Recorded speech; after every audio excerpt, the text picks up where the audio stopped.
Hi, I'm Maria Thea Harris or Velo Sows on social media. Welcome back to Sober 50 podcast on Soul Organized Style. Grab a cuppa and relax with us. I guess I would like to say how much all of the other sewists in this community inspire me. And this is my big public thank you to all of them for being so wonderful and creative and supportive and inspiring. And I really appreciate that. That's Elizabeth Denton, and you'll find her on Instagram at earletd or EARLETTED. A big thank you to the podcast Patreon supporters. I hope you'll join them. Go to patreon.com/Soul Organized Style. That's organized with an S to join them in supporting the running of Soul Organized Style podcast. I've been following Elizabeth for many years, since the days when blogs were popular, because of all of the reflective clothing that she used to, and still does, create. But in this interview, I found out a whole lot more about Elizabeth. So let's get into the discussion now.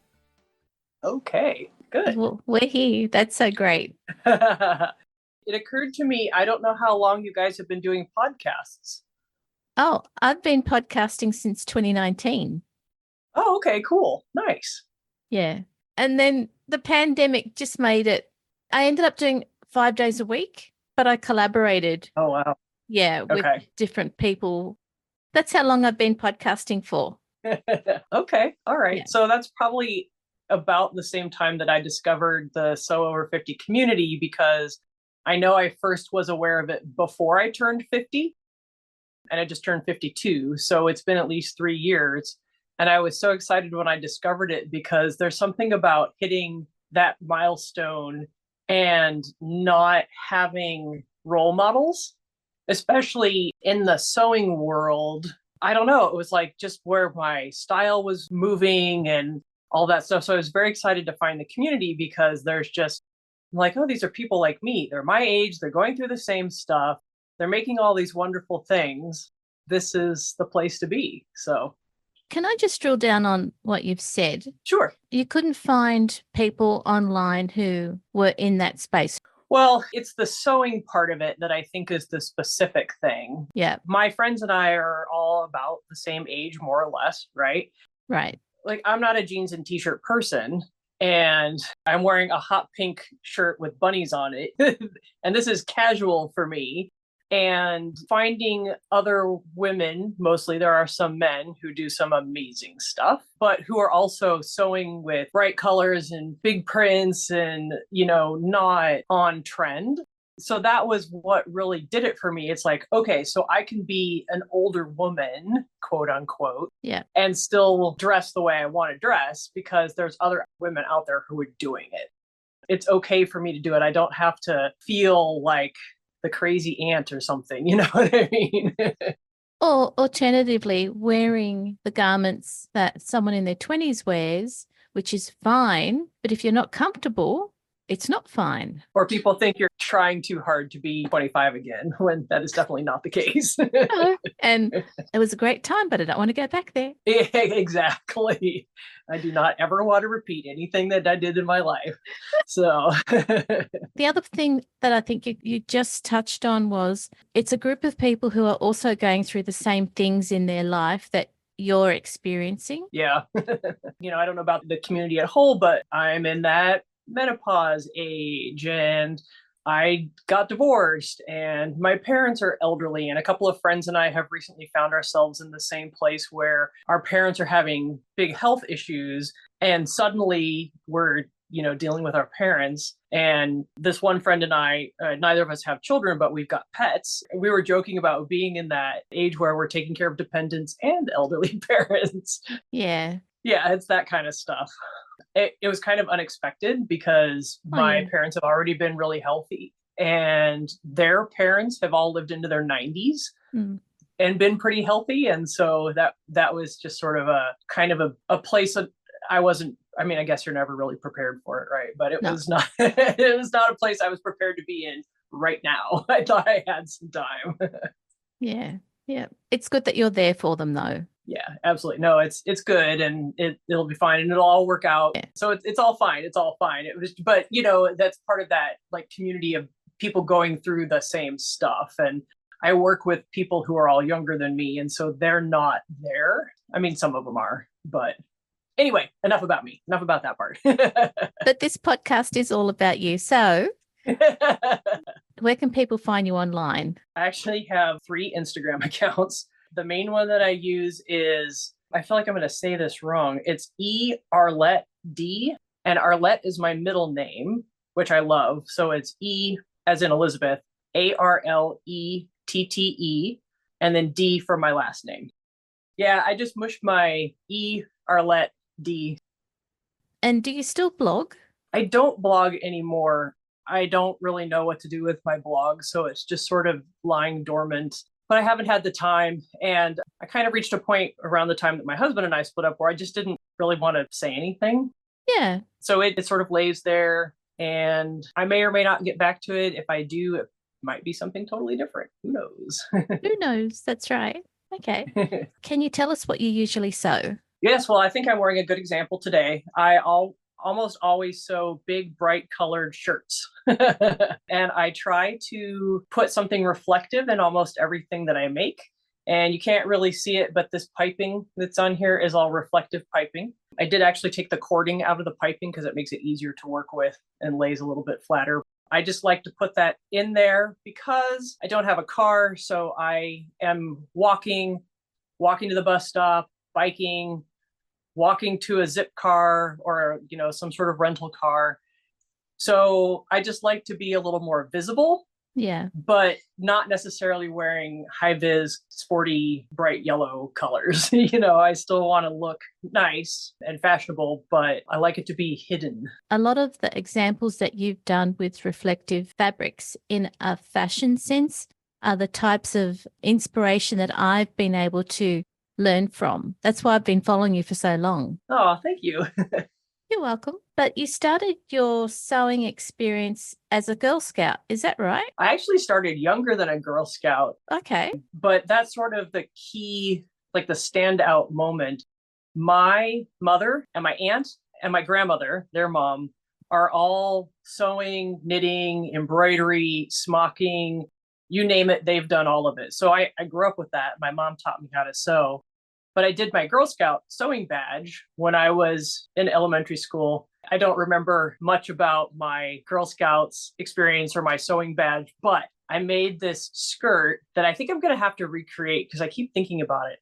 It was probably in the late 70s or early 80s, and it was a wrap skirt, and it was sage green corduroy. And my mom had a Viking sewing machine that was one of those early ones that had the little cartridges that you could swap in and out for the different stitches. It was like one of the early computerized ones. Wow. Yeah, I did a fancy flower stitch on the hem. It was very exciting, and I was very proud of myself. And that was my Girl Scout badge capstone project, or whatever they call it. And I was so proud of it. But like I said, I keep thinking about it. So I think I'm going to have to recreate it. Wrap dresses are timeless. So it's kind of almost Diane von Furstenberg-esque design. Exactly. Well, and Vogue just released a couple of Diane von Furstenberg patterns. They're re-released. Yeah. That is definitely a sartorial goal of mine, has always been to have one of those wrap dresses. So as soon as I can find fabric that I like, that is going to go on my list. I might have to do a muslin first and test it out because I'm not really sure how those dresses look on me, but I still really want to make one.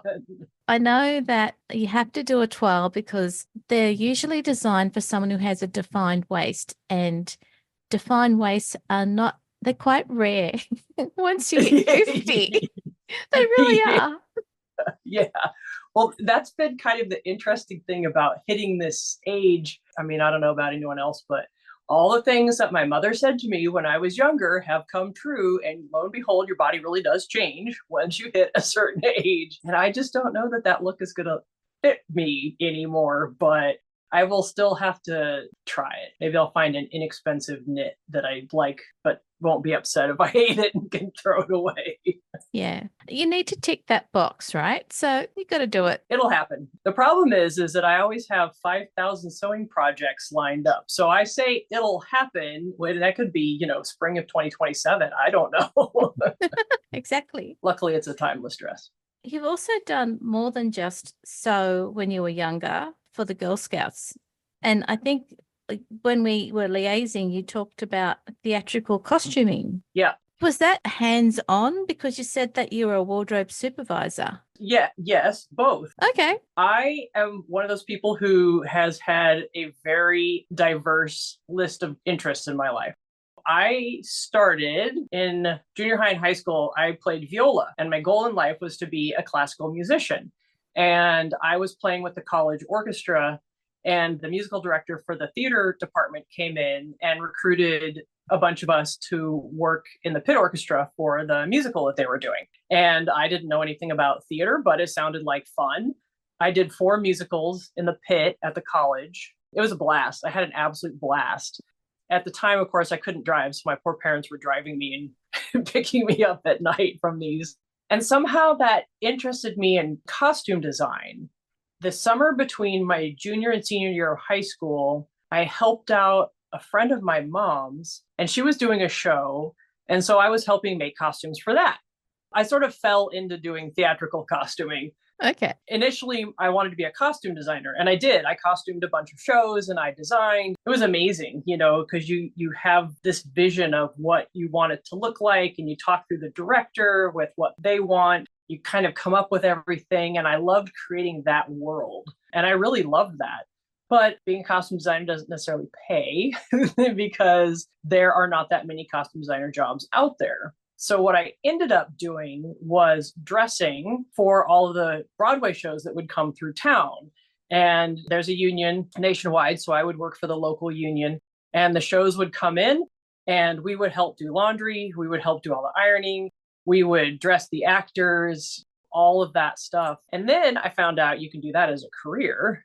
I was able to combine my love of travel with my interest in theater. And so I was the wardrobe supervisor for Disney on Ice for 3 years. That was really cool because I did Beauty and the Beast on Ice for the first 2. And then the last year I was on The Wizard of Oz on Ice. Then I did 2 years in Australia, actually, with, it was like 101 Dalmatians or something like that.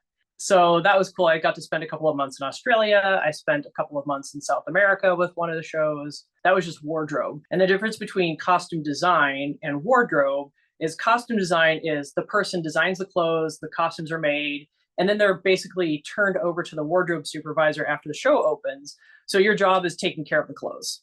So it's much less glamorous. It was endless loads of laundry. It was endless loads of laundry, repairs, working with ice skaters. They're skating on, sharp blades. And so it was always holes in costumes and trying to do laundry for stuff that's soaking wet because it's been on the ice. But that just fueled the fire. And so I moved to New York City with the plan of getting a Broadway tour, except that then I ended up with my own apartment and I was working on a show and I was pretty happy there. I didn't want to go back out on the road. So I stayed in New York and dressed on Broadway shows for a long time. Your experience in wardrobe supervising would be really valuable for people who are into mending. Yeah. Well, the funny thing about it, though, is when I first was working in a costume shop and I was worried about something and how it looked, and the costume designer said to me, 20 feet on a galloping horse, no one is going to see your repair. So that was always the joke, in the audience, as the actors are moving around, they can't see what your repairs look like. So I might not necessarily be the best person for repairs. But now, it wouldn't have been invisible mending. It would have been visible mending. Yeah, right. Oh my gosh. Some of the stuff that we had to do, oh Lordy. We had these ball gowns that were chiffon. And of course, skaters, again, they're basically wearing knife blades on their feet. The number of those chiffon skirts. And the best way to do it was to just take the whole panel out of the chiffon down the front and stitch it back up, put a whole new piece in, because any actual patch showed terribly. Yeah. It was learning that kind of stuff. I still don't like to sew on chiffon. Okay. I can understand that. Your history of having to deal with it is still fresh. Yeah. It was a long time ago and it is still a fresh memory. So if we go back to sewing your clothes so that you can ride a bike, Are there any particular designs or styles that you found were great for cycling to work and also being in the office? Absolutely. And there's styles that I still like to wear today. I do actually bike in skirts a lot, but they have to be full skirts or fuller skirts. It's easier when they are knee length and not too short. That's also personal preference. I don't like super short skirts, but on a bike, it's just much easier. And I do wear bike shorts under all of my skirts and dresses when I'm biking. I have some really great ones from a bike designer that are like big prints and stuff like that. So if anyone sees them, they see them.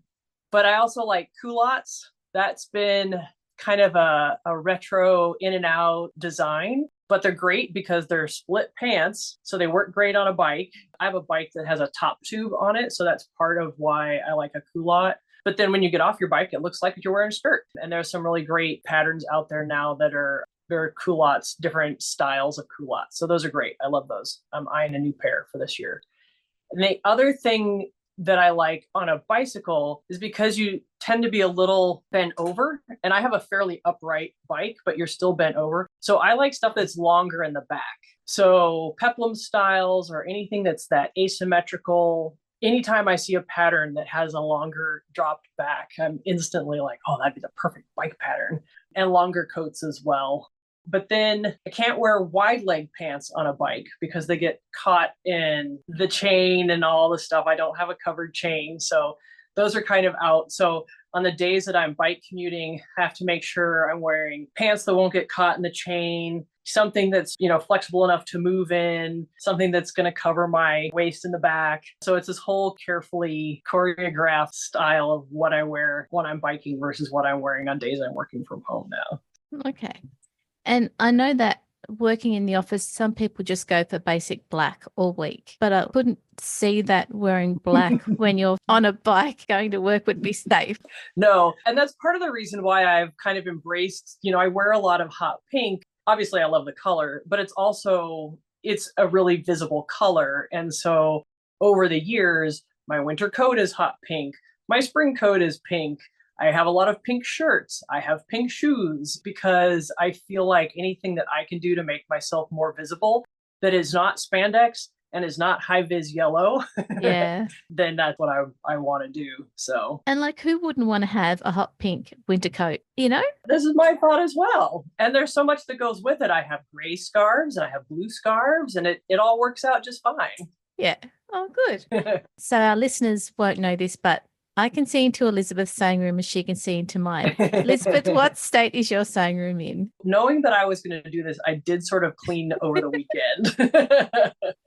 Well, partially because on Sunday, I went through a big clean up all of the projects. Everybody has those little projects that are the mending and the darning and I just need to finish this. So I did all of that stuff on Sunday and then used the opportunity to organize a little bit. But you can see over my shoulder here, I have my most recent make is cut out on the table here, but I have this stack over here. Those are all my upcoming projects that I would like to have done by the end of July. It's a neat pile of fabrics, this is so that listeners know, on your ironing board. I have 1, 2, 3, 4, 5 different fabrics. Yeah. Surprisingly muted colors, actually, when you look at the pile. There's a smoky blue, a rose pink, a pale blue. There's a black one on the bottom. And then the one in the middle is pale pink and lavenders and greens. So by the time this podcast goes out, I'm going to encourage listeners to go to your Instagram account and see what you've made. What I've finished up. Yeah, what you finished. Yeah. Oh, great. What I'm working on right now is the Tula Pink Roar collection. I don't quilt, but I love quilt fabrics because they're always bright and colorful. Her Roar collection is dinosaurs. So this is a big print that's pink and green, and it has little pterodactyls flying around in it. That one should be done soon. So check for that one. Okay, great. So while you've been on Instagram and seeing what other people have sewn, are there any pattern designers that you've seen who feature older sewers on their grid or on their patterns? Yes. And this is my list that I wrote down and then left in my office today. I do remember, because I wanted to mention this specifically, I recently last year discovered Style Falcon. Yes. And I was so excited because she specifically designs for older women. And I found it at a point where I was going through this trauma with how to dress around my new waistline. And she has a dress that I really want to make. That's the Make a Point dress. Yes. It has all these interesting shapes in the shoulders that I can't wait to make out of reflective fabric. So I think that's going to be really cool. That's going to be a fall project. I don't know anyone else who's made her stuff yet, but I'm super excited about trying that one. I think she'll be really excited to hear that you've got that in your sewing queue for autumn. Yes. Yeah. Well, autumn is the best time to sew with reflective fabrics because that's when daylight changes. I don't know if you guys do that in Australia or not, but it's darker earlier. Okay, it's darker earlier. That's when you really want to be more visible. So that's when I sort of ramp up the reflectivity in my clothing. So okay. I guess I would like to say how much all of the other sewists in this community inspire me. And this is my big public thank you to all of them for being so wonderful and creative and supportive and inspiring. And I really appreciate that. It's really nice when I speak to people in the sewing community and they're able to express their appreciation for all the work that everyone else does in sharing their makes. So thank you, Elizabeth. That's the best part. I'm inspired by everyone daily. So what advice would you give to people who are about to sew again if they haven't sewn for a while? So, they might have started as in high school, left it because life happened and they're starting again. That's a really interesting question and one I've been thinking about. And I just recently taught my first sewing class. So this is kind of fresh on my mind. Oh, okay. That's great. Yeah, it was 3 women who, just as what you said, they sewed in school and then life, and then they wanted to get back into it. And we made pajama pants, which was fun. And I was trying really hard to say, from my experience, I went through this whole phase where, I did sewing for theater. I told you 20 feet on a galloping horse. So I wasn't very particular when I started sewing for myself again about following the directions. And I have learned over the years, there's a reason why they tell you to do things. There's a reason why the seam allowance is 5/8 of an inch. Don't take that 5/8 of an inch and try to do it in a 1/2 inch. It doesn't work. It's not going to turn out well. And to try to follow some of those basics, because I think you'll be happier with it than if you try to cheat it in some way. And then once you've learned the basics, then go figure out how to cheat it. That's totally fine because then you'll have that foundation. But I think what's changed a lot is there's so many Instagram, first of all, with everybody and their fabulous videos and makes, and everybody shares their technique. So definitely go through all of those. Watch the videos online. There's a ton on YouTube. Actually watch people do it. I think that's a big help. Always wash your fabric first. Always press your seams. Always, always, always. And then explore PDF patterns. I think this is a really great thing with the sewing world now is that you can find a pattern that you like by an independent sewing company or an independent designer, download it, tape it all together, which sometimes drives me crazy. Yeah, it is what it is. Right. Or take it to a print shop. But the nice thing about the PDF pattern is if you make something and you don't like it, you can print it out again, tape it back together again, and then make all of your alterations. So it's not like, when you buy a traditional pattern from the fabric store and you cut it out, then you're kind of stuck because you've cut out that paper and you either have to go buy another one or figure out how to alter what you've made. Yeah. I think that's a really good way to not get discouraged because you can just print it out and start all over again. Yeah, that's right. I mean, I know it's using a lot of paper, but you still have it. It's not going to get lost unless you can't figure out where you've filed it on your laptop. Right. Or in the cloud. That's a whole different topic, though. All right. We've all been there. All right. I'll stop. Elizabeth, thank you for coming onto the podcast for Sober 50. You've been an absolute joy to interview. I'm so pleased that I've been able to meet you finally in person. Right. And thank you for sharing your experience because it's what we see in Sober 50, and I'm really pleased that you've had this opportunity to tell us as well. Thank you. It's been a pleasure. I really appreciate it. Great. Thanks, Elizabeth. Thank you. Bye. Bye. This episode of Sober 50 podcast on Soul Organized Style was produced by me, Maria Theoharis, with permission of Elizabeth, sound by bensound.com. Many thanks for the ongoing support of the podcast Patreon contributors. I hope you'll join them. Go to patreon.com/So Organised Style, that's organised with an S, to join them in supporting the running of So Organised Style podcast. Their ongoing support enables me to produce these podcasts for free. You can subscribe to So Organised Style podcast, but with an S, not a Z, on all good podcast apps. Make sure you go back and listen to our free Sober 50 podcast archive on So Organised Style.